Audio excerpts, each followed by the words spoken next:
Hello guys, আসসালামু আলাইকুম। আজ আমি বানাবো পায়েস রেসিপি।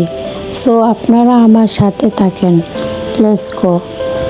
পায়েস কিভাবে তৈরি করতে হয় সেটা আমি আপনাদের সাথে শেয়ার করব। প্রথমে একটি পাতিলে 2 লিটার দুধ ভালো করে জাল করে নেব। দুধ জাল হয়ে গেলে তাতে 1 কাপ চিনি দিয়ে দেব। চিনি দেওয়া হলে তাতে কিশমিশ, কাজু বাদাম, কন্ডেন্স মিল্ক দিয়ে দেব। সামান্য পরিমাণে লবণ দিয়ে দেব।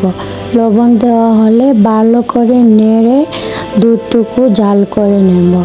দুধ যখন ঘন হয়ে আসবে তখন দুধ একটু গাঢ় হয়ে আসলে আগে থেকে সিদ্ধ করা 1 মুঠো চাল দিয়ে দেব।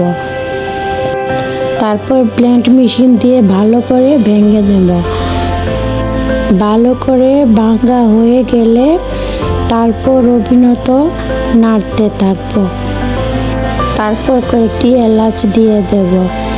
এলাচের ঘ্রাণটা আমার কাছে বেশ ভালোই লাগে।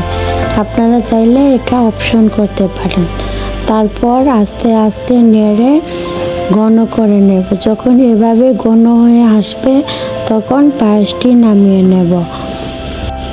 দেখুন কত সুন্দর পারফেক্ট পায়েস হয়েছে।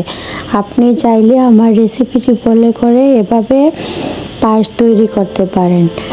আর ভালো লাগলে আমার চ্যানেলটা সাবস্ক্রাইব করবেন।